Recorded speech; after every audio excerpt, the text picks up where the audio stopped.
कुठला प्रोजेक्ट माझ्याकडे आणला होता ते सांगा. तर मी सांगतो की त्यांनी वैयक्तिक खाजगी कामं वन खात्याची, पवनचक्क्याची किती आणली होती आणि ती झाली का नाही ते सांगावं त्यांनी.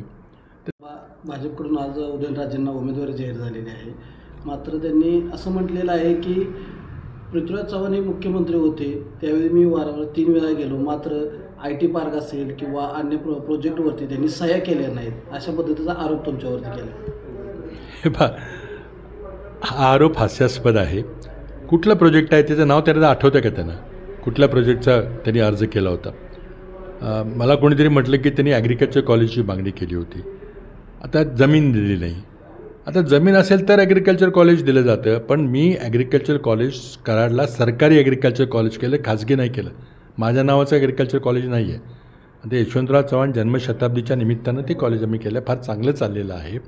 तर त्यांनी कुठला प्रोजेक्ट माझ्याकडे आणला होता ते सांगा. तर मी सांगतो की त्यांनी वैयक्तिक खाजगी कामं वन खात्याची, पवनचक्क्याची किती आणली होती आणि ती झाली का नाही ते सांगावं त्यांनी. तर त्यामुळे आता मला वाटतं अशात उणेजुणे काढण्यात काही अर्थ नाही. धोरणात्मक बाबीवर चर्चा झाली पाहिजे. उमेदवारावर तुम्ही वैयक्तिक टीका कालपासून चालवलेली आहे. तुम्ही पक्षाची भूमिका काय आहे, तुमचा जाहीरनामा काय आहे, आमच्या काँग्रेसच्या जाहीरनाम्यामध्ये काय तुम्हाला त्रुटी दिसतात त्याच्यावर चर्चा करा ना. वैयक्तिक आरोपातून ही निवडणूक लढायची असेल तर मग वैयक्तिक आरोपावर झाली तर केवढ्याला पडेल. मग 2019 साली काँग्रेस आणि राष्ट्रवादीचे ते उमेदवार होते लोकसभेचे, त्यावेळी तुम्हीही त्यांच्यासोबत होता. त्यावेळी अशा पद्धतीचे आरोप तुमच्यावरती होत नव्हते, मात्र आता ते भाजपमध्ये गेल्यानंतरच हे आरोप का होत? पहा, आमच्या पक्षाचे उमेदवार जे होते, राष्ट्रवादी काँग्रेसने त्यांना उमेदवारी दिली, ती द्यावी का न द्यावी याबद्दल राष्ट्रवादीमध्येही वाद होता आणि आम्हालाही होतं की आम्हाला काही विचारलं नाही. आता आम्ही सांगितलं असतं की तुम्ही एक काम करणारा कोणतरी उमेदवार द्या, पण राष्ट्रवादीने त्यावेळेला त्यांना उमेदवारी दिली होती. आम्ही प्रामाणिकपणे आघाडीचा धर्म पाळला, आम्ही स्वतः प्रचार केला. आमच्या मतदारसंघामध्ये खूप चांगली त्यांना मेजॉरिटी मिळाली. पण त्यांनी लगेच 2-3 महिन्यामध्ये त्या लोकसभेचा आम्ही जे मतदान केलं होतं त्याचा अनादर करत, त्याचा अपमान करत त्यांनी पक्ष सोडला आणि भाजपमध्ये गेले आणि पुन्हा उमेदवार होऊन पुढं आले. तेव्हा त्यांचं काय झालं? त्यावेळेला तर फक्त 2 पक्षांची आघाडी होती, काँग्रेस आणि राष्ट्रवादी. आता 3 पक्षाची आघाडी आहे. मागच्या वेळेला पोटनिवडणुकीमध्ये त्यांचा 90,000नी पराभव झाला. आता 3 पक्ष एकत्र आल्यावर कितीने पराभव होईल? म्हणजे तेच एकंदरीत ज्यावेळी तुमच्या मतांची गरज असेल किंवा तुमची गरज होती त्यावेळी पृथ्वीराज चव्हाणांच्यावरती हे आरोप होत नव्हते. मात्र आज पृथ्वीराज चव्हाण आणि ते वेगवेगळ्या पक्षात असल्यामुळे, वेगवेगळ्या आघाडीत असल्यामुळे हे आरोप होत आहेत असं वाटतंय. आणि हे आरोप बालिश आरोप आहेत. ते कितीही केले तरी काही हरकत नाही. लोकांना माहिती आहे की कोणी काय काम केलेलं आहे ते. दुसरं एक, शशिकांत शिंदे हे तुमचे महाविकास आघाडीचे उमेदवार आहेत आणि सध्या त्यांच्यावरती जो PMCमध्ये काही घोटाळा केला असा आरोप होतोय, ते सुद्धा आव्हान देतात, प्रति आव्हान. मात्र एकंदरीत हे राजकीय आव्हान प्रति आव्हान बद्दल काय आपली? पण हा विषय मला वाटतं 2014-15चा आहे. इतके वर्ष हे झोपलेले होते, कारण त्यांना कुणाची मदत होती, काय होती माहिती आहे. त्यांच्याबरोबर ते माथाडी कामगार चळवळीचे कार्यकर्ते कोण आहेत वगैरे वगैरे गोष्टी आहेत. आता एकदम अर्ज भरल्यानंतर त्यांना हे शहाणपण सुचलं की असं काही घडलेलं आहे. तर ते काही मला आश्चर्य वाटायचं काही कारण नाही आहे. दिल्लीला केजरीवालसारख्या निवडून आलेल्या मुख्यमंत्र्याला तुरुंगात टाकलं. काँग्रेस पक्षाची बँकेची खाती गोठवली, शेकडो कोटी आमचे गोठवलेले आहेत. आम्हाला 4,500 कोटीची इन्कम टॅक्सची नोटीस बजावलेली आहे. देशातल्या कुठल्याही राजकीय पक्षाला अशा प्रकारची नोटीस कधी बजावली होती का?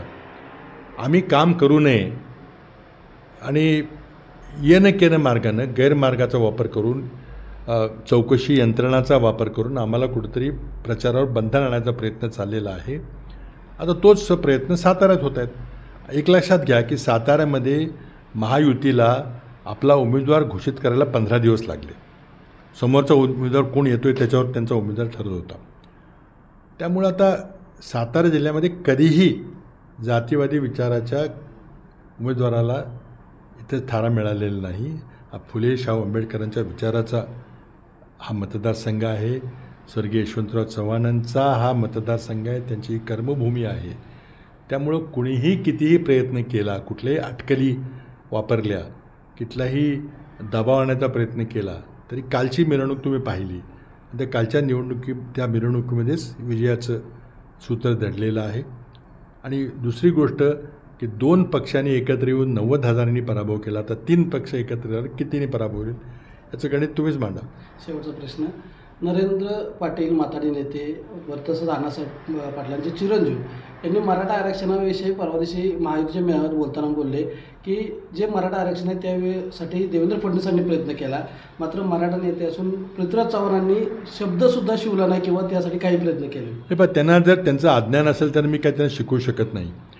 मला नरेंद्र पाटलांना विचारायचं की त्यांनी जर काही वाचन बिचन त्याचं काय असेल तर 2014च्या जुलैमध्ये पहिल्यांदा 60 वर्षानंतर मराठा समाजाची आठवण कोणाला आली असेल तर ती आमच्या आघाडी सरकारला आली.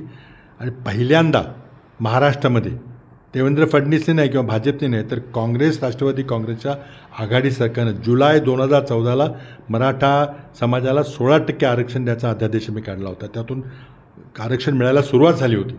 पण जेव्हा देवेंद्र फडणवीस यांचं सरकार आलं तेव्हा तो कोर्टात त्याने तो टिकवला नाही. त्यामुळं तुम्ही काही केलं नाही हे तुमचं अज्ञान त्याची जाहिरात तरी करू नका निदान. सांगलीतून विशाल पाटील अपक्ष अर्ज भरतायत, तर त्यावर मी काही बोलणार नाही. आमचा प्रयत्न चालू आहे की तर सांगलीमध्ये काही अशी काही मैत्रीपूर्ण किंवा अशी काही लढत होऊन याकरता आमचा प्रयत्न चाललेला आहे.